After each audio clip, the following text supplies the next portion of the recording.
como explicar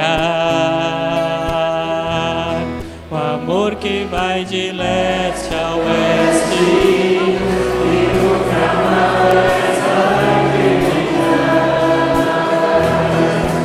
Me conheces bem, sabes quem eu sou. Não há como responder de ti, tu sempre sabes onde estou.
Existe uma grande equipe organizadora.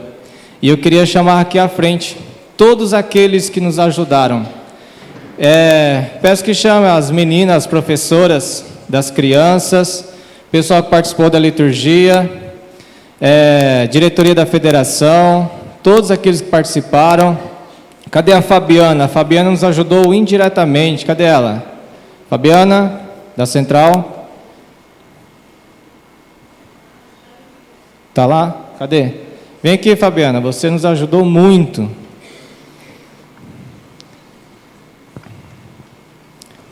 Luana, Lucas, Marila, Reverendo Cimei, Ellen, Gustavo, Rebeca, Milene, Sidney, quem mais nos ajudou na organização. Pode vir, irmão, às vezes eu não lembro assim de cabeça, não tem vergonha não. Cadê as meninas da cozinha? Tava bom o lanche ou não? Flávia, vem aqui, Flávia. A menina da limpeza lá, como é que é o nome dela? Priscila, cadê a Priscila? Chama a Priscila também. Enquanto o pessoal chega, irmãos, para a gente agilizar, primeiramente eu queria agradecer a Deus por Ele ter nos proporcionado um momento tão especial, tão precioso nas nossas vidas. Essa oportunidade que nós tivemos, ela é ímpar, né? E eu creio que vocês aproveitaram o máximo, tiraram o máximo de conhecimento nesses 2 dias. Parece, foi tão pouco, né? O pastor falando aqui, a vontade é que ele fala mais 1 hora, mais algum tempo, mas não é possível. Também eu quero agradecer ao presbitério, pastor Edemar, faz favor, também que nos ajudou, nos apoiou na organização do evento. Quero agradecer também ao conselho da Igreja Central, ter cedido o templo aqui para nós, para organizar. Quero agradecer ao reverendo Augusto Nicodemos, ter aceito o nosso convite. Deus abençoe, muito obrigado. Agradecer à Livraria da Bíblia, cadê a Maria? Maria, esses livros que nós estamos sorteando, ela que doou para nós. Quero agradecer à TV Gran Dourados. Rapaz, tem um cara bonito dando entrevista lá, olha lá. TV Gran Dourados nos deu uma oportunidade de divulgar o simpósio. E agradecer a vocês. Temos aqui igrejas presbiterianas, temos aqui igrejas pentecostais, várias igrejas, não vou citar nomes que eu posso pecar, esquecer de alguma, mas nas inscrições foram 27 igrejas diferentes, né, contando com as do nosso presbitério. Isso é motivo de alegria. Eu queria convidar o pastor pastor Clóvis, a fazer uma oração para nós aqui de gratidão ao Senhor.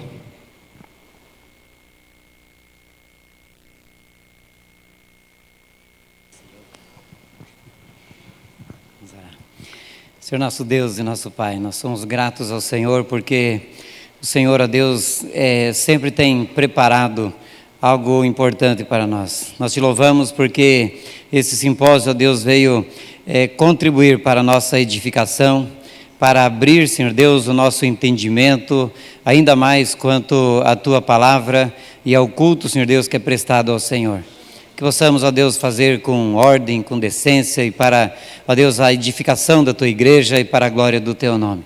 Queremos agradecer, ó Deus, pela Federação dos Jovens, ó Deus, que estiveram à frente desse trabalho, organizando. Abençoe a vida de cada um. Ó Deus, retribua a cada um tudo aquilo que tem feito, ó Deus, pelo empenho, pela dedicação, pelo trabalho de cada um. Sabemos, ó Deus, que trabalharam com alegria e nós sabemos que temos que servir ao Senhor assim. Portanto, ó Deus, nós agradecemos o Senhor por esse tempo precioso em que nós passamos aqui. Que o Senhor continue a abençoar, Deus, cada igreja do nosso presbitério, para que nós possamos, ó Deus, estar nos despertando cada vez mais para o reino do Senhor, para a obra do Senhor. A todos que têm participado, e também, ó Deus, ao pastor Augusto, por estar aqui conosco.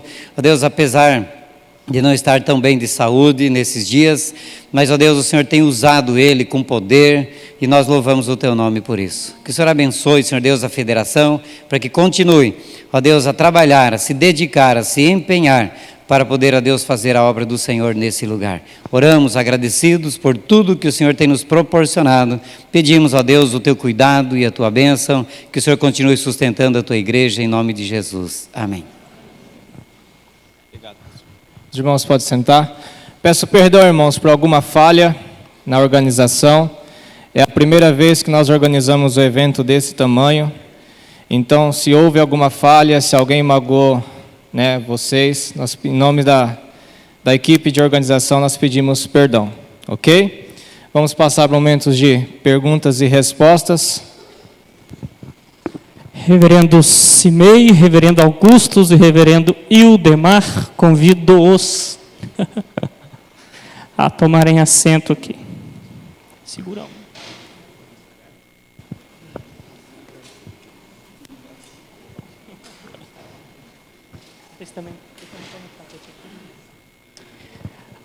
Antes de passar às perguntas, eu só vou esclarecer os critérios aí, tá bom? Eu agrupei as perguntas que são semelhantes, eu dei preferência às perguntas relacionadas ao que foi tratado aqui. Existem muitas perguntas de ordem ética, enfim. Se houver tempo, a gente põe elas, mas eu priorizei o que foi tratado aqui e agrupei. Essa outra questão, talvez pessoas fizeram perguntas de manhã antes da palestra da noite. Ele respondeu na palestra da noite. Então, eu vou subentender que você foi respondido, tá? Quando ficou bem claro, por exemplo, e aí vou pular a pergunta, tá bom? Então, eu só peço perdão se eu não atendi a sua pergunta, não vai dar para atender todas, mas eu passei esse filtro aí para a gente poder caminhar aí, tá bom? Reverendos, é o seguinte, as perguntas, grosso modo, se agruparam em 3 áreas aí. Ceia do Senhor, ministério feminino e dons, ok? Então, eu vou começar pela ordem do que foi exposto aqui, com a ceia do Senhor. E aí as perguntas caminharam no seguinte sentido, todas elas. Participação das crianças, se a ceia substitui a Páscoa, crianças na Páscoa, né, se elas podem participar hoje. E aí, nesse sentido, se há uma posição oficial da IPB quanto à participação das crianças na ceia. E a outra, caminhando nesse sentido, é o seguinte: se o Senhor pregou a ceia enquanto elemento do culto, ou presente no culto, se não estariam os crentes de Corinto em desacordo com o princípio bíblico, por causa do momento da ceia. Se ela tem que ser realizada num momento de culto, ou, entre aspas, no junta-prato, junta-pratos, que era o da igreja de Corinto. Então, a maioria das relacionadas à ceia é nesse sentido. Pois não. Vamos lá. Primeiro, a questão das crianças. A IPB tem uma posição com relação à participação das crianças na ceia, e é um documento que foi extensivamente discutido no Supremo Concílio, e a posição da igreja é que as crianças elas não devem participar da ceia do Senhor até que façam a sua pública profissão de fé. A analogia com a Páscoa, ela precisa ser feita com cuidado, porque as crianças na instituição da Páscoa, lá em Êxodo, o Moisés disse ao povo que a criança ia perguntar: o que é isso? Por que nós estamos comendo isso? E aí então o pai daria a resposta: porque o Senhor nos tirou da terra do Egito, da casa da escravidão. O que significa que a criança tinha entendimento. A criança que participava, ela já tinha entendimento suficiente para questionar aquilo que ela estava fazendo. Eu acredito que os nossos filhos, embora hoje a gente coloque a profissão de fé geralmente aos 18 anos, mas eu já fiz profissão de fé de crianças de 10 e 11 anos de idade que tinham uma compreensão muito clara do Evangelho e do significado das principais doutrinas bíblicas. Então, eu não tenho uma objeção, não há uma data limite colocada pela nossa igreja, tipo assim, 18 anos, né? O que existe a lei da IPB se chegou até os 18 anos e não fez a profissão de fé, é desarrolado. Isso está na nossa Constituição, né? Se até os 18 anos não fizer a pública profissão de fé, significa que não é? Então, ele deveria ser excluído, ou qualquer outro tipo de coisa. Geralmente, a gente não faz isso, a gente vai atrás, conversa, pergunta o que é que houve, mas 18 anos é a data limite para fazer a profissão de fé de quem foi batizado na infância e que está na igreja, mas não se decide, não toma uma posição pública por Cristo Jesus.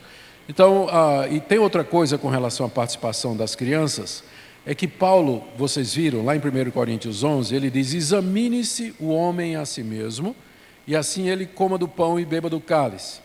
Uma criança que não pode obedecer essa determinação, ela não deveria ser admitida à ceia do Senhor. Então, por isso, nós não deixamos as crianças participarem da ceia do Senhor, enquanto elas não demonstrarem que conhecem o Evangelho, conhecem a Jesus e sabem o que elas estão fazendo. Por esse motivo, a IPB tomou essa posição. A segunda pergunta era, eles vão ficar só olhando para mim, aqui os dois?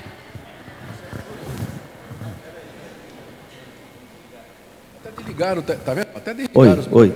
Não, eu combinei com o reverendo Simei que nós só vamos responder se ele não souber. Combinei. E ali eu falei com o reverendo o seguinte: reverendo, esse pessoal não está aqui para ouvir o meu Simei, está aqui para ouvir as respostas do senhor. Nós somos aqui o coadjuvante. Aí ele falou assim: faz o seguinte, então, as que eu não souber eu passo para vocês. Eu gostei do critério, que as que ele não souber a gente responde. E vai ser uma resposta simples, já vou antecipar. É mistério, irmãos. Só Deus sabe, né? Se ele não está sabendo, é mistério, só Deus sabe.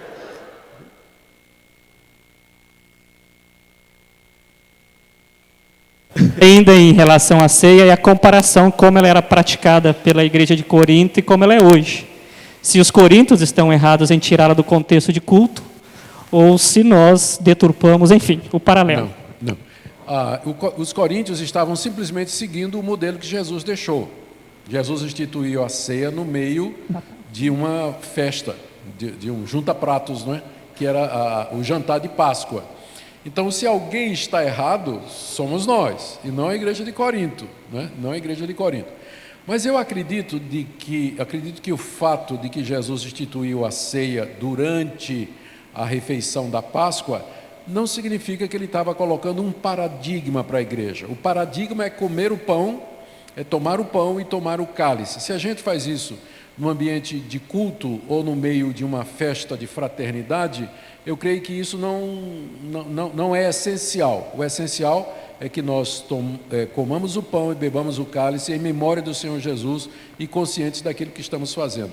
Os coríntios seguiram o modelo, seguiram o que Jesus havia feito na noite da Páscoa, e nós não seguimos esse modelo por razões óbvias. Como eu disse, essa prática criou muitos problemas no decorrer da história. No século II ela já tinha sido abandonada, ninguém mais fazia. A festa do ágape foi alguma coisa bem restrita ao primeiro e segundo século.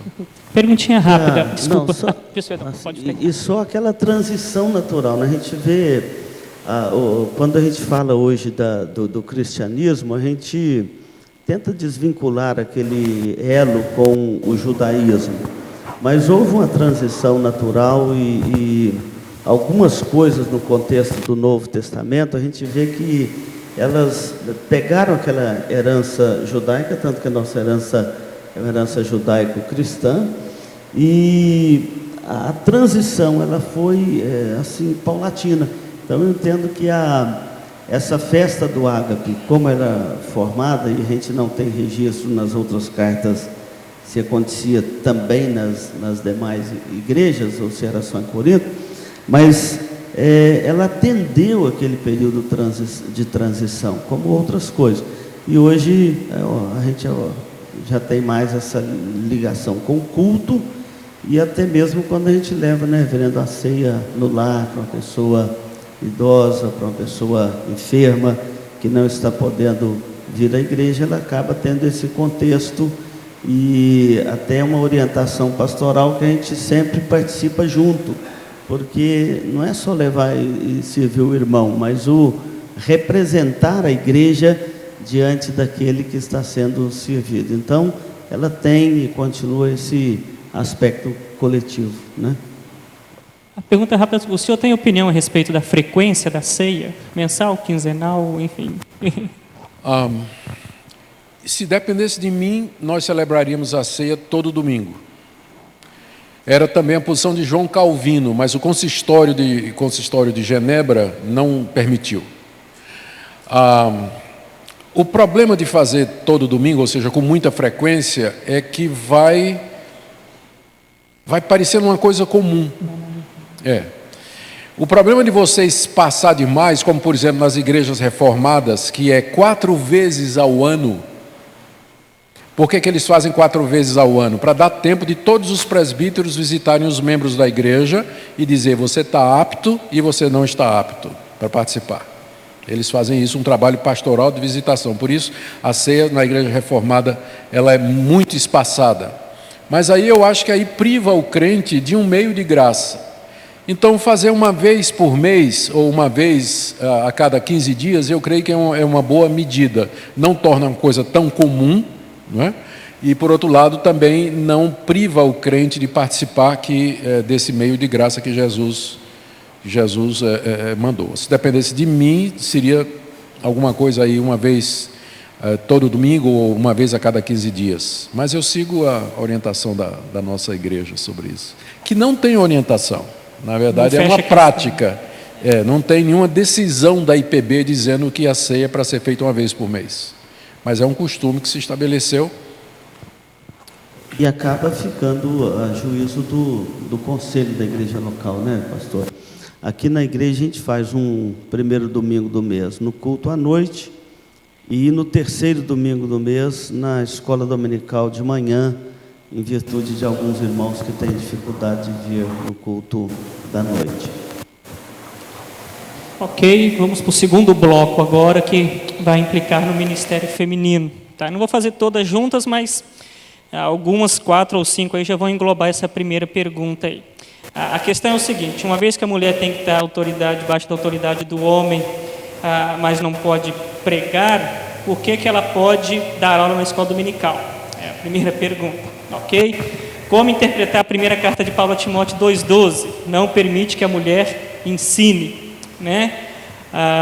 Tendo em vista que hoje as mulheres têm a oportunidade de estudar assim como homens, ainda assim não podem ensinar, visto que antes não tinham o direito ao estudo.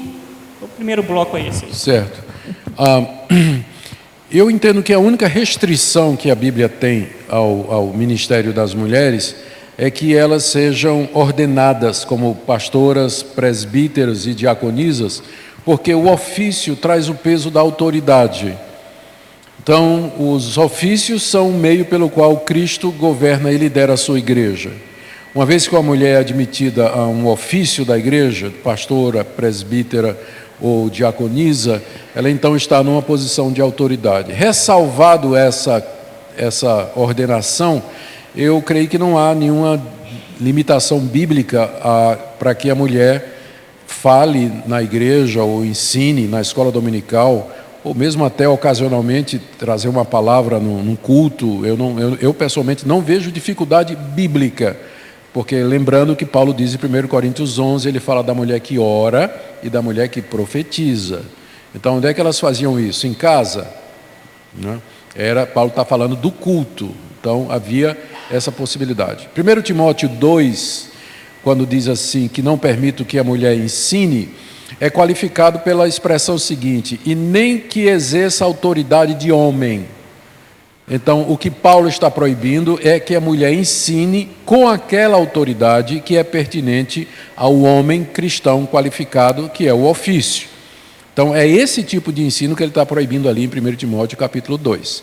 Não que a mulher fale na igreja. Filipe, o evangelista, tinha 4 filhas que profetizavam. Aonde?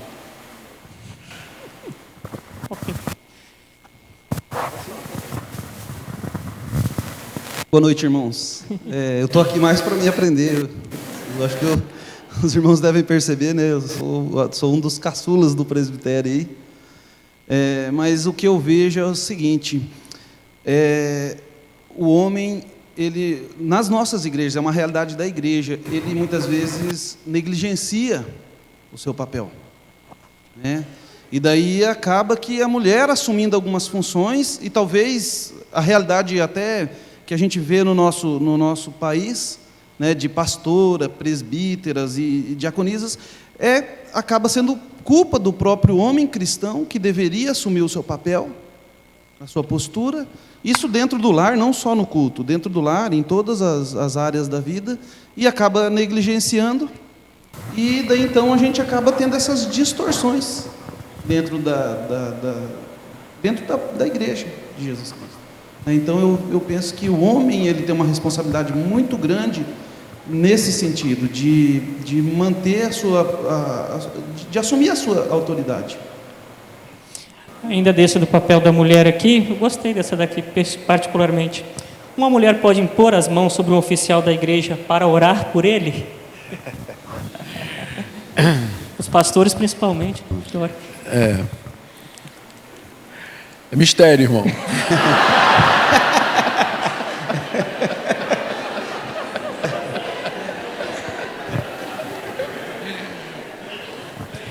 Vai depender do que nós entendemos por imposição de mãos. A imposição de mãos no Novo Testamento, ela está mais relacionada à consagração, como também no Antigo, só que no Antigo isso era feito com unção, com óleo, não é? Mas está muito relacionada à consagração de uma pessoa a algum cargo de serviço a Deus. Paulo fala a Timóteo de como ele recebeu a imposição de mãos do presbitério.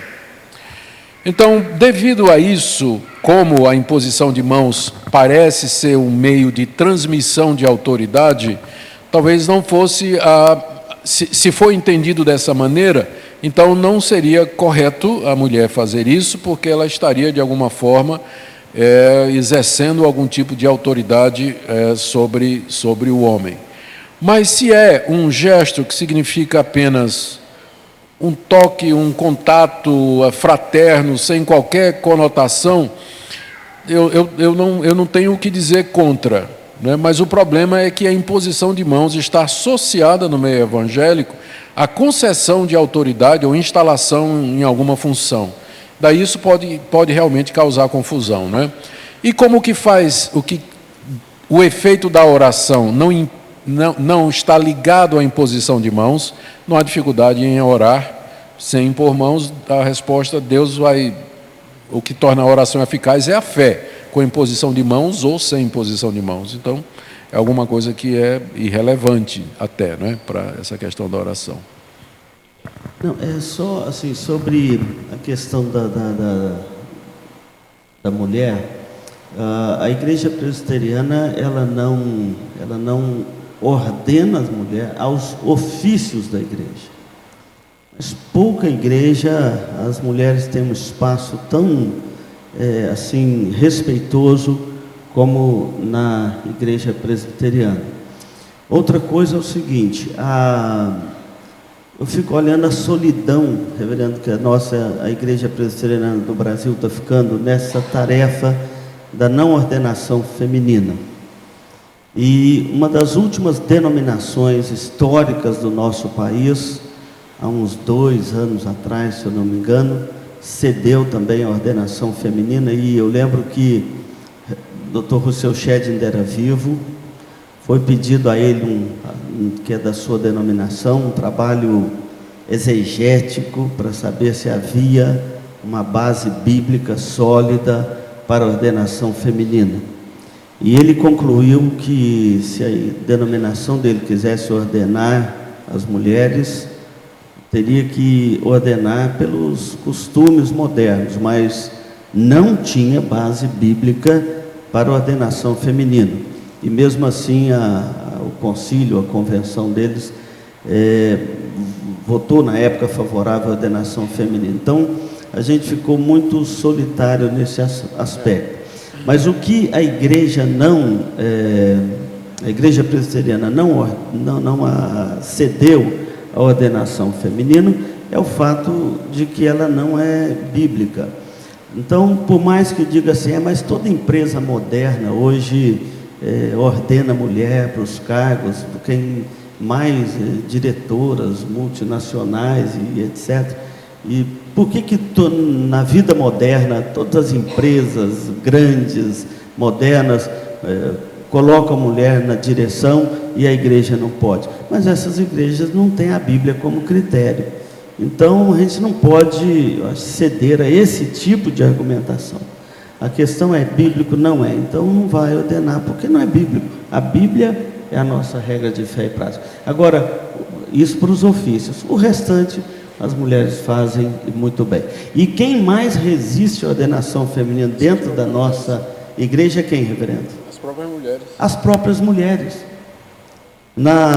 Em vez lá da SAF fazer a campanha Abaixa o Véu, né, das nossas mulheres, elas fazem a campanha não ordenação. E o que elas alegam é o seguinte: a única coisa que os homens fazem na igreja é exercer os ofícios, o resto é tudo com a gente. Sem pegar isso aí, eles vão sentar no banco e ficar assistindo a gente. Tranquilo, então? A última, em relação a esse papel de mulher pregar ou não, é de questão prática mesmo, né? Talvez só reforçar o que foi dito, mas eu gostei. Como usar um argumento sólido, refutando o uso do véu nos dias atuais? Esta é a...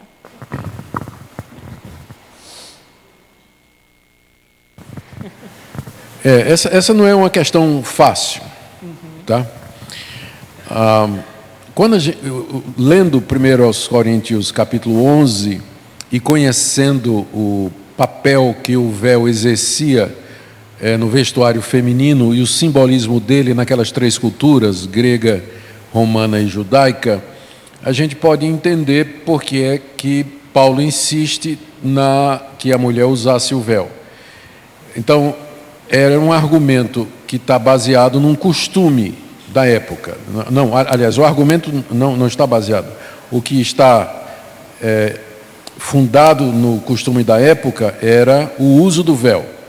Isso aí é claro. Mas por detrás do uso do véu, você vê uma argumentação extremamente teológica e escriturística de Paulo a favor da submissão da mulher, que era representada naquela cultura pelo uso do véu.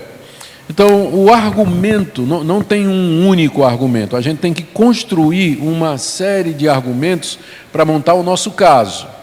Demonstrar, lendo os bons livros dos costumes da época, e eles existem em abundância, mostrando que o véu representava de fato isso aí, mostrando que muita coisa na Bíblia foi escrita a partir de questões, fazendo a diferença entre uma questão cultural e o princípio que expressa aquele aspecto cultural que é permanente. Há toda uma argumentação que Paulo usa, que é bíblica e teológica, ou seja, não existe um argumento, mas você constrói o caso para mostrar que o uso do véu era realmente cultural, mas o princípio é eterno. Então, se você me perguntar, apresente um argumento sólido, né? Eu não posso apresentar um, mas eu posso apresentar vários que juntos trazem toda a evidência para o que a gente está dizendo. Agora, eu chegaria, inclusive, a dizer o seguinte: se uma igreja entende que as mulheres devem usar o véu, então, que o faça, mas não queira que as outras façam a mesma coisa e não comecem a dizer que se as mulheres das outras igrejas, se não usarem um véu, elas estão pecando contra Deus. Então, se quiser uma igreja resolver, o pastor Eudemar diz assim: nós vamos usar véu aqui. Tá bom. Só que não vá condenar as outras igrejas de Dourados que não usam, dizendo que estão em pecado porque não estão usando o véu. Se quiser usar como uma preferência, eu não vejo nada proibido nisso, tá? Apenas que não transforme numa lei para todas as demais igrejas, e pela qual vai julgar a espiritualidade ou não do uso do véu. Eu colocaria nessa situação aí. Só para, não falando exatamente do véu, mas para tentar exemplificar outros assuntos da Bíblia que a gente precisa de fazer essa transposição. O pregador, ele tem um desafio pela frente. Qual é o desafio? Primeiro, fazer a exegese do texto, ou seja, voltar lá para a cultura da época e tentar descobrir o contexto histórico, a língua, o original, né, daquele texto, e dentro e daí então ele sabe exatamente qual que era a mensagem para aquela época. Mas depois disso, então, ele tem que transpor esse conhecimento e aplicar de forma correta o princípio, e não necessariamente o acontecimento da época, né? Porque o princípio é que permanece para sempre. Por exemplo, quando Jesus lavou os pés dos discípulos, quando Jesus lavou os pés dos discípulos, ele estava deixando um princípio para ser seguido, mas não que agora não é pecado. Se alguém quiser lavar os pés, vou lavar os pés do pastor Eudemar, não é pecado, mas não é exatamente isso que eu vou aplicar para os nossos dias, né? Eu vou aplicar o princípio da humildade, o princípio do serviço, que estava sendo explicitado naquilo que Jesus queria deixar. Então eu penso que com relação ao véu, inclusive eu aprendi muito ontem em relação a esse texto, que né, foi muito esclarecedor. Eu penso que a gente tem de priorizar sempre pelo princípio e aplicar o princípio. Eu acho que esse é o grande desafio dos nossos dias, trazer o princípio, né? Não tem o que já foi chamado, né? Ainda tem pessoas que chamam de fundamentalismo, né? Que é você tentar literalizar o texto da Bíblia e transpor para a nossa época literalizado. Isso é um risco que a gente corre. Então, para que isso não ocorra, é um desafio de todo pregador, de todo pastor, descobrir o princípio e aplicar o princípio. Só queria assim, dar uma palavra rápida aqui sobre o seguinte: eu queria inverter o argumento, raciocinar no sentido inverso. Essa pergunta, como pastor, me deixa numa situação muito delicada. Eu teria uma dificuldade imensa de conseguir um argumento convincente hoje de colocar como condição as irmãs usar o véu na igreja, no nosso contexto. Acho que aí o pastor falou lá, vai ficar parecendo pinguim. Tá bom. Eu vou colocar duas aqui, que aí já vão atender uma gama bem grande aqui das que eu selecionei. Primeiro, só um esclarecimento didático do que é a posição cessacionista, continuista dos dons. O que é, né? Que muitos perguntaram. E segundo, que já é uma consequência da primeira, quais dons das listas de dons que você vê nas Sagradas Escrituras que você entende que permanecem hoje, certo, contemporaneamente?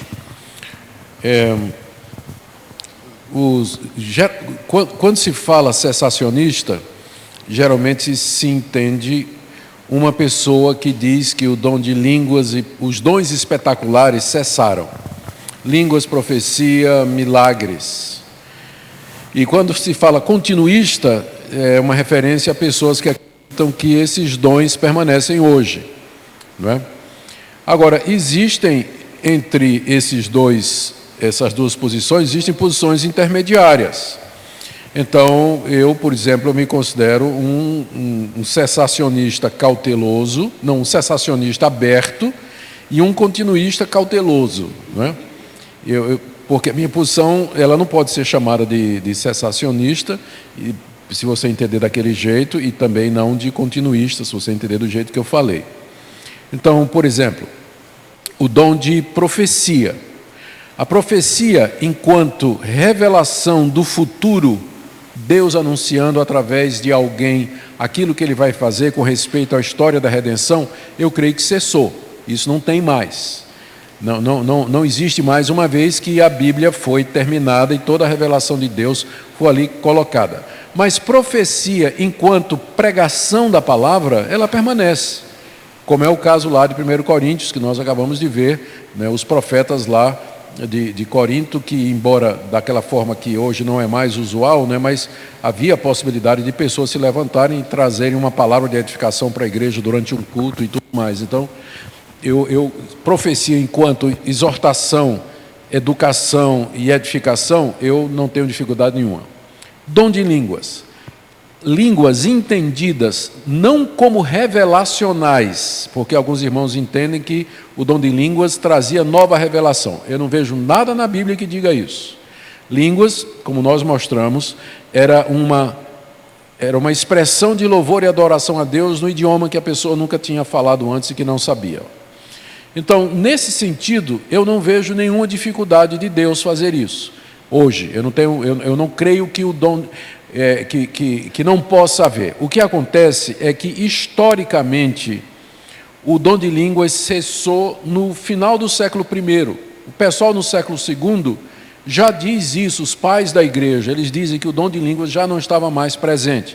Então, durante quase 2000 anos, a igreja viveu sem o dom de línguas.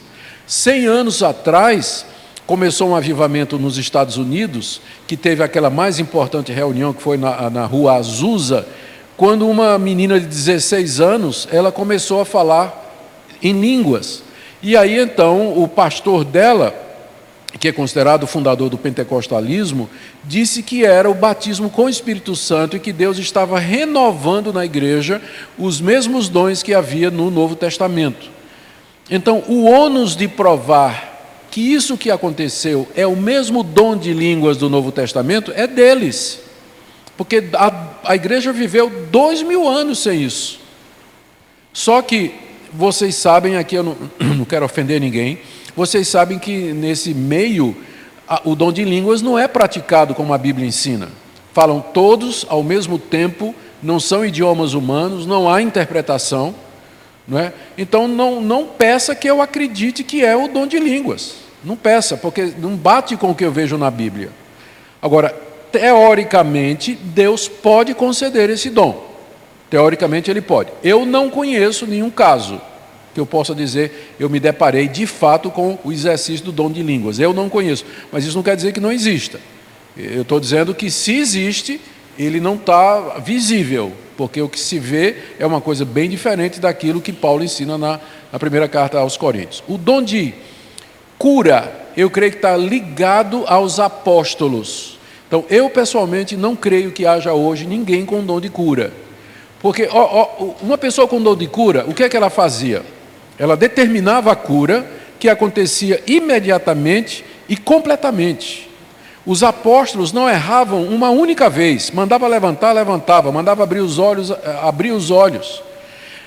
Não existe ninguém na história da igreja que fez os sinais e prodígios que os apóstolos fizeram, especialmente em termos de cura. O que você tem aí são curandeiros que falam de cura, mas geralmente a cura é dor de barriga, dor de cabeça, de gente que você não sabe, não conhece, não pode comprovar, e uma série de outras coisas. Então, é muito diferente das curas realizadas pelos apóstolos. Agora, o que eu creio é que Deus responde a orações. Eu já orei por pessoas extremamente doentes e elas ficaram boas no dia seguinte. Isso não faz de mim alguém que tem o dom de curar, porque eu orei por outras pessoas que morreram no dia seguinte. Morreram no dia seguinte. Embora foi a cura final, né? Foram curadas completamente, morreram, entraram na glória curadas completamente. Então, eu não tenho o dom de curar, mas eu já orei por gente que ficou sarada, e já orei por gente que piorou, não ficou boa. Então, Deus hoje responde às orações do seu povo. Se Deus, em resposta às orações, quiser curar um aidético, uma criança com síndrome de Down, que a gente nunca vê esse pessoal curando isso, né? Nunca vê o pessoal curando isso. Então, se Deus quiser levantar um morto hoje em resposta à oração, Deus pode fazer isso, porque Ele é Deus. Mas eu não creio que Ele tenha dado hoje, que ainda permanece em vigor, o dom de curar, porque se tivesse, não passaria desapercebido. O grau de acerto dessa pessoa, a quantidade de gente sobre quem ele imporia as mãos e ficaria curado, isso estaria no Jornal Nacional, pode ter certeza. Se tivesse gente com dom de cura igual ao dos apóstolos. Eu vou levantar uma questão aqui, qualquer coisa, o senhor me ajuda, pastor. O seguinte, irmãos, houve durante a história bíblica momentos de sinais que Deus fez, né? Deles, o pastor citou, quando o Mar Vermelho se abriu, foi uma época que Deus mandou uma coluna de fogo, uma coluna de nuvem, o mar se abriu, a água brotou. Então, o maná descia do céu todos os dias, era um tempo de sinais. As 10 pragas, nos dias de Elias, novamente, muitos sinais. Depois, nos dias de Daniel, muitos sinais. E depois, nos dias de Jesus. Eu penso que são mais ou menos esses os períodos de sinais que houveram no decorrer da história. E depois, então, e nesses interregnos não haviam sinais, pelo menos não tem registros desses sinais de modo ordinário, né? Talvez acontecesse alguma coisa extraordinária. E o que eu vou levantar é algo meio que escatológico, ou bem escatológico. A Bíblia fala que nos últimos dias surgirão falsos cristos e falsos profetas operando grandes sinais e prodígios para enganar, se possível, os próprios eleitos. Interessante esses momentos de sinais, porque até então, na época de Cristo, ou na época dos apóstolos, os sinais serviam para confirmar a Deus, a sua palavra, a sua obra. Mas, nesses últimos tempos, a Bíblia manda a gente ficar alerta. E se a gente põe em Apocalipse 13, a Bíblia fala que o anticristo vai fazer descer fogo do céu, para enganar. Sempre os sinais que existiram, eles existiram para confirmar a fé, ou para confirmar a obra de Deus. Mas nos últimos dias, ele vai ter uma função, tanto a profecia, a falsa profecia, quanto os sinais terão uma conotação inversa, que é para enganar, né? Então, por isso que eu penso que nós vivemos uma época de ficarmos muito atentos a tudo aquilo que nós vemos, porque talvez os sinais estão aí, né? Não sei se é charlatanismo, se não é, mas a gente vê na mídia o tempo todo, e ênfase sobre ênfase. Então eu penso que a igreja tem de ficar de olhos abertos, porque os sinais sempre foram genuínos para confirmar, mas nos últimos dias para enganar. Não, só assim, Fernando, anexar uma coisa aqui com muito cuidado para não atrapalhar a resposta que o reverendo já deu aqui, mas assim, na teologia, principalmente nesses debates teológicos de rede social hoje, né, reverendo, é que está muito em voga essa questão de cessacionismo e continuismo. Então, na teologia não dá para a gente rotular, assim, a teologia é difícil você criar um rótulo para ela, ou só um termo técnico e ficar preso àquilo ali. Essa questão parece assim que você é cessacionista. É uma forma hoje praticamente de dizer assim, você é incrédulo. Você tem uma roupagem de crente, tem uma igreja, uma denominação, mas a sua igreja é incrédula. Não crê no batismo do Espírito Santo, não crê no dom de cura, de profecia, não crê no contínuo. Então você é um incrédulo. Isso é muito terrível para a gente no meio da família da fé, e nós presbiterianos de vez em quando somos rotulados muito fortemente assim. Nós cremos, obviamente, naquilo que a Bíblia ensina. Independente desses rótulos, nós cremos no que a Bíblia ensina. Por exemplo, quando o Salmo 3 diz que o Senhor é quem sara todas as nossas enfermidades. Nunca tive como pastor dificuldade de orar por um irmão doente e pedir para Deus sarar a sua enfermidade. Isso, o que aconteceu aqui que o reverendo citou, já aconteceu comigo, da gente orar a pessoa melhorar e orar a pessoa morrer. Eu tenho uma experiência quando eu era seminarista, não é bom contar seminarista não, mas eu cheguei em Jaru, Rondônia, e eles me convidaram para um diácono da igreja, pediu para eu lá orar pela mãe dele. Tinha 6 meses que a velhinha estava em cima da cama lá, nem vivia nem morria, e não tinha jeito nem de tratar. Eu nunca vi uma figura humana, nunca me saiu da memória aquela senhora. E quando eu cheguei lá, o diácono já me cercou na porta e falou: pastor, missionário, ele chamava a ensinar, não quero que você ore nem para Deus sarar, eu quero que você ore para Deus dar o descanso à minha mãe. Eu falei assim, mas que filho bom esse, deixa eu lá ver a mulher. Quando eu cheguei lá, que olhei a velhinha em cima da cama, eu só não saí correndo, porque eu acho que a perna tremeu tanto que eu não dei conta de fazer isso. E seminarista não teria problema, né? Tem problema pastor fazer isso, mas seminarista está desculpado. Mas era só pele em cima do osso, não tinha jeito de dar injeção, não dá nada. Nunca vi uma figura humana daquela, nunca me soube. E então, para Deus dar o descanso, orei para Deus dar o descanso a velhinha. Antes de eu chegar em casa, quando eu cheguei em casa, eu estava de moto, o telefone tocando, ele falou assim: já morreu aqui. Meu Deus. Eu falei, eu não posso nunca contar isso na igreja, que ninguém vai querer que eu ore pela velhinha. Vocês agora já sabem, né? Então, é o dom do descanso, esse aí tá. Esse dom é novo. Eu falei assim, esse dom é novo. O dom do descanso, Em vez da mulher sarar, ela morre. Então, essas experiências do ministério são interessantes. Mas o que eu queria assim, deixar focado é que não dá para rotular. Nós cremos no que a Bíblia ensina.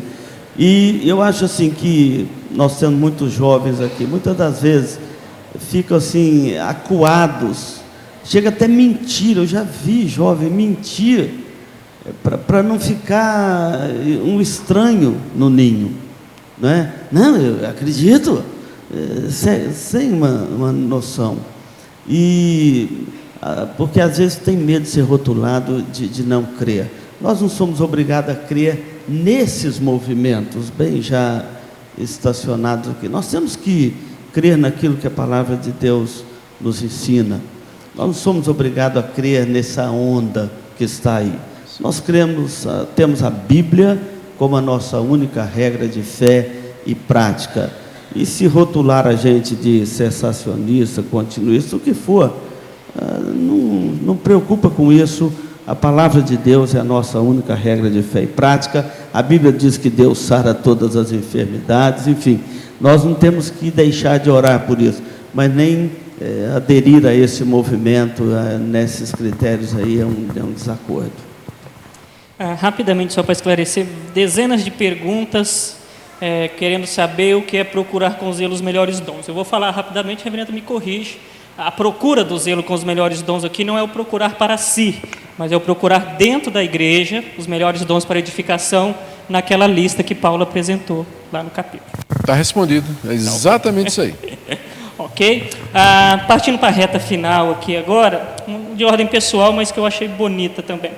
Se não descobrir qual é meu dom ainda, quer dizer que não tive o arrependimento verdadeiro e não fui batizada pelo Espírito Santo?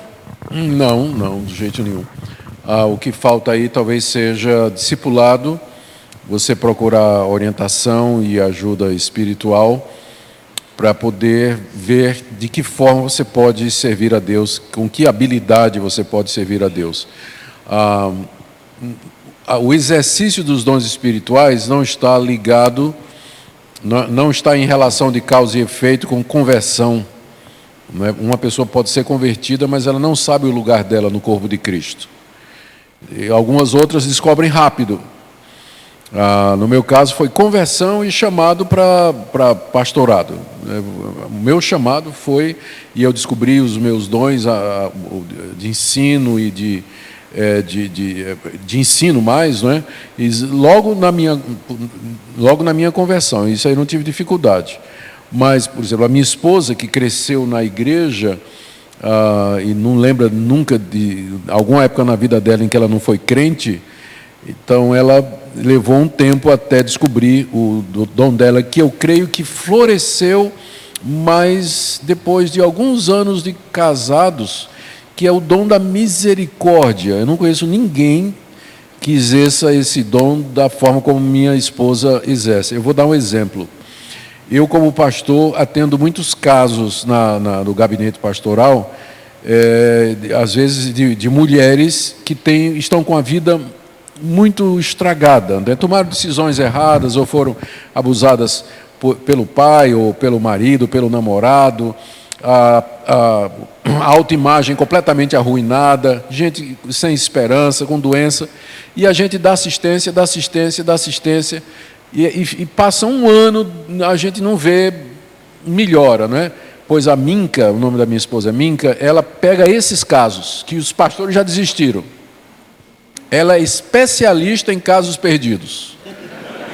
E o pessoal tem um faro, né? Essas pessoas que estão com a vida assim, elas sentem que ela tem isso aí. Então ela tem um fã-clube, né? Uma legião de mulheres que ela atende, e ela sai, vai para o shopping com elas, passeia, faz caminhada, visita, consolando e confortando essas mulheres num trabalho que não tem fim. Não tem fim. Eu já perdi a paciência, já desisti, mas ela persevera. Então, o dom da misericórdia, que só floresceu na vida dela nos últimos 15 anos para cá, nos ministérios que nós tivemos, foi quando ela começou a descobrir isso e exercer. Então, às vezes pode demorar um tempo, não é? Deus está preparando você primeiro precisa amadurecer para exercer o seu dom da maneira correta, mas no tempo certo você vai descobrir o seu lugar no corpo de Cristo. É só não desistir disso, procurar comunhão com Deus, e você vai, sem dúvida, descobrir o que é que Ele tem ou de que maneira Ele quer usar você na igreja. Ok. Uma das últimas aqui é o seguinte: o senhor admitiu durante as palestras que o falar em línguas falar num idioma humano, mas falar de forma sobrenatural, sem ter feito curso de idioma, sem nada. A pergunta é no sentido de que se o intérprete o faz de forma sobrenatural também... Também é considerado como dom. Uhum. Então, eu penso que deve se aplicar a mesma regra. O dom de interpretar é o dom de você reconhecer e entender sobrenaturalmente um idioma que você nunca falou, que você nunca entendeu ou aprendeu. Ok. É certo cantar e orar para o Espírito Santo? Orar, o cantar para o Espírito Santo? Isso. Aham. Teoricamente, sim. Por quê? A nossa doutrina da Trindade, ela nos ensina que Pai, Filho e Espírito Santo são iguais em honra, glória, poder, majestade. Todos os atributos pertencem às três pessoas. E, nesse sentido, não há um que seja maior do que o outro, né? A gente chama isso de trindade ontológica, da palavra ontos, grego, que significa ser. Então, quanto ao ser, as três pessoas da Trindade são iguais e, portanto, são dignas de receber Pai, Filho e Espírito Santo, toda honra, louvor, adoração, podemos nos dirigir a eles. Contudo, a gente fala também da Trindade econômica. As três pessoas da Trindade se organizaram para realizar a história da redenção, o plano da salvação. O Pai planeja, o Filho executa e o Espírito Santo aplica. O Pai manda o Filho e o Pai e o Filho mandam o Espírito Santo. No Novo Testamento, as orações, então, elas são dirigidas à Trindade no papel econômico. A gente geralmente ora ao Pai, em nome do Filho, no poder do Espírito. Então, não é errado você orar ao Espírito Santo ou a Jesus Cristo, mas faz mais sentido você orar ao Pai, na mediação do Filho, pelo poder do Espírito Santo, porque isso reflete o papel de cada uma das três pessoas da Trindade na história da redenção. Mas se você quiser orar ao Espírito ou ao Senhor Jesus, eu faço isso. De vez em quando eu estou conversando com eles diretamente. Tendo assim. em vista a pessoalidade do Espírito a pessoalidade, Santo, né? É claro. algo possível, né? Em Marcos 16, 17, fala sobre o dom de línguas. Esse seria o mesmo que foi executado no Pentecostes e praticado na igreja em Corinto? Sim. Línguas, né? Isso, é esse aí. Às 16. Aqui já apagou, acho que acabou a bateria. Final de Marcos 16, Jesus disse que os que crescem falariam novas línguas. Eu creio que ele se referia ao dom de línguas, conforme aconteceu no dia de Pentecostes, e também com aqueles grupos que nós mencionamos, os samaritanos, os gentios e depois os discípulos de João Batista. É o mesmo dom, não creio que haja diferentes dons de língua. Alguns querem fazer a diferença entre o dom de línguas, entre as línguas faladas em Pentecostes e o dom de línguas que acontecia na igreja de Corinto. Eu não vejo nenhuma base bíblica para isso, é a mesma coisa, o mesmo dom, não tem diferença nenhuma. Okay. Nessa questão agora de culto, razão e emoção, que vai. Hoje tem muitas igrejas que causam ou usam o emocionalismo para atrair e converter pessoas, entre aspas. Se o culto é racional, até onde podemos usar a emoção para fazer as pessoas a darem um próximo passo? Seria a emoção igual a forçar a barra? O problema não é a emoção, porque Deus nos fez seres emocionais. O problema é a sequência. Vou dar um exemplo. Vou pegar o exemplo das pregações dos grandes avivamentos históricos, pregações de John Wesley, ou pregação de George Whitefield e de outros grandes pregadores. Eles pregavam a respeito de Cristo e da glória de Deus com uma clareza tão grande que a audiência se via confrontada com Deus. E então as emoções se seguiam. Se a emoção no culto é resultado da palavra, eu não tenho problema nenhum. O melhor exemplo disso é o famoso sermão de Jonathan Edwards, Pecadores nas mãos de um Deus irado. Edwards era um pregador puritano, careca, alto, magro, que pregava lendo. Ele lia os sermões. Agora imagina aquela figura de toga preta, com a vela na mão e lendo o manuscrito com a outra. Pensa numa coisa mais chata de ouvir. Ele pregou esse sermão, e enquanto ele pregava esse sermão, as pessoas da igreja começaram a se agarrar nas colunas da igreja, gritando: Deus tem misericórdia de nós, porque nós estamos vendo o chão se abrir e o inferno nos receber. Então, as emoções vieram depois e em decorrência da pregação. No caso da pregação de alguns pastores puritanos, as pessoas caíam no chão. Ou então se emocionavam, começavam a chorar. Mas por quê? Porque elas tinham convicção de pecado, produzido pela palavra, ou então eles viam a glória de Deus de uma maneira tão grande que entrava no estado de êxtase, que aconteceu com um puritano chamado John Flavel. Uma vez ele estava a cavalo, andando ia pregar numa paróquia, passando pelo meio da floresta, ele começou a meditar na beleza de Cristo. E aí a meditação foi tomando a alma dele, a mente dele. Ele começou a meditar na glória de Cristo, na obra de Cristo, de maneira que ele entrou num transe. Ele se viu, quando ele voltou assim, ele não sabia onde estava. O cavalo e ele estavam perdidos na floresta, né? Mas, então, eu não tenho problema com isso. Se você começar a chorar, porque a pregação mostrou que você é um pecador, eu não tenho problema com o seu choro. O que eu tenho problema é quando o dirigente de louvor se levanta e começa a dizer, vamos cantar o hino tal, e aí a pessoa já começa a chorar, né? Ou então cria um ambiente para produzir emoções que não é resultado da palavra de Deus. A pessoa não viu nada, não entendeu nada, não aprendeu nada. Então, emoções que não procedem do entendimento, elas não produzem, é emocionalismo. Mas você chorar, você se sentir bem, né, se sentir elevado, porque você ouviu a palavra de Deus, Deus falou o seu coração, quanto mais melhor. As últimas de questão ética, eu vou fazer uma sugestão às pessoas que fizeram. Caso o reverendo queira responder, fica à vontade. Mas todos os termos aqui... Se for tatuagem, não aguento mais responder. Pena de morte, socialismo, pedobatismo, visão de esquerda, todos estão no seu canal do YouTube, lá nos seus projetos. Pode fazer o jabá, que eu acho que aí todos fica mais fácil. Vocês procuram Perguntar Não Ofende, que é um canal que tem no YouTube, estamos chegando perto de 1 milhão de assinantes já, ou então também Em Poucas Palavras, que é um programa de rádio, nós já gravamos quase 300 programas, onde a gente responde pergunta dos ouvintes. Então, com certeza, a sua pergunta já foi resolvida num desses 2 canais. É só procurar. Perguntar Não Ofende e Em Poucas Palavras, você tem na internet muitas respostas sobre isso. Ok, nós encerramos o período de perguntas aí. Desculpa, tem um livro que foi lançado agora pela Mundo Cristão, chamado Cristianismo Descomplicado, que é uma compilação de uma centena de perguntas que as pessoas costumam fazer e nós damos uma breve resposta. E já está saindo o 2º volume, Desatando os Nós, que é também sobre questões que os crentes geralmente perguntam. Está saindo pela editora Mundo Cristão, daqui até o meio do ano está pronto. Ok, encerramos nosso período de perguntas. Então, eu passo para o reverendo Wildemar, que tem um recado a dar. Depois nós encerraremos ao fim cantando. Tá. Irmãos, a nossa palavra aqui, ela tem dois pontos. Não é uma pregação de 3 pontos, não.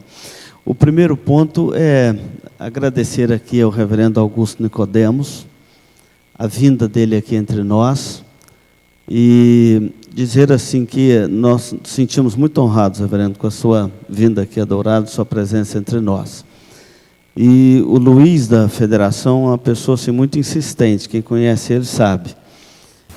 Na verdade, o reverendo Augusto teve problema de saúde esse ano, cancelou praticamente toda a agenda dele desse período. Mas o Luiz parecia aquela viúva que Jesus conta, que insistiu tanto, falou, vou atender, o juiz lá, falou, vou atender para não... Mas o reverendo veio e está entre nós, e hoje à tarde eu quero agradecer o Dr. Carlos, esteve lá no hotel com enfermagem lá, colocaram esse homem no soro a tarde inteira lá, para ele estar bem para agora à noite. Então, com isso, eu já quero antecipar aqui, pedir aos irmãos que a gente ia ter ali um momento ali com ele no salão social, de autógrafo e outras coisas, mas não vai ser possível por recomendação médica. Vocês viram ele tomando água ali por recomendação médica, então também nós vamos ter que pedir desculpa aí o nosso auditório por essa razão. A outra coisa é o seguinte, amanhã cedo, às 9 horas da manhã, nossa escola dominical de todas as igrejas aqui de Dourado será lá na escola Erasmo Braga, às 9 horas da manhã. E o reverendo Nicodemos vai falar a todas as igrejas da nossa aqui de Dourados e os nossos convidados.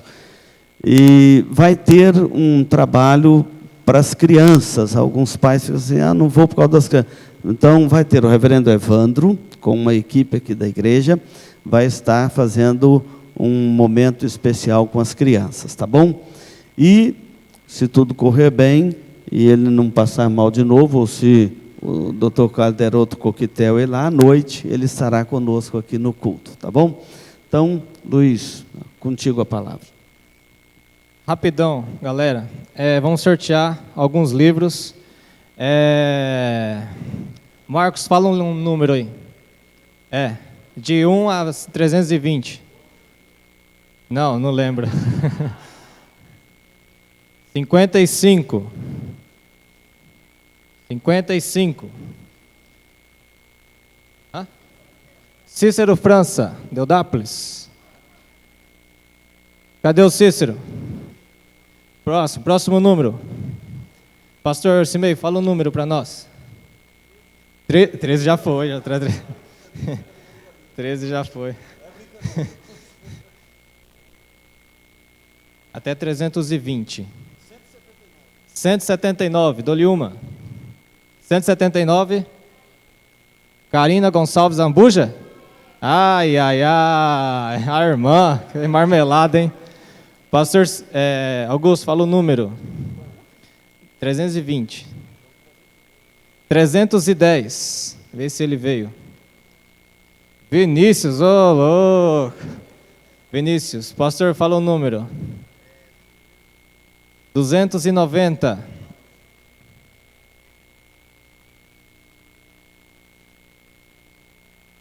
Suzana Maria, de qual igreja? Nova Dourados. Pastor Anderson, fala o número. 178.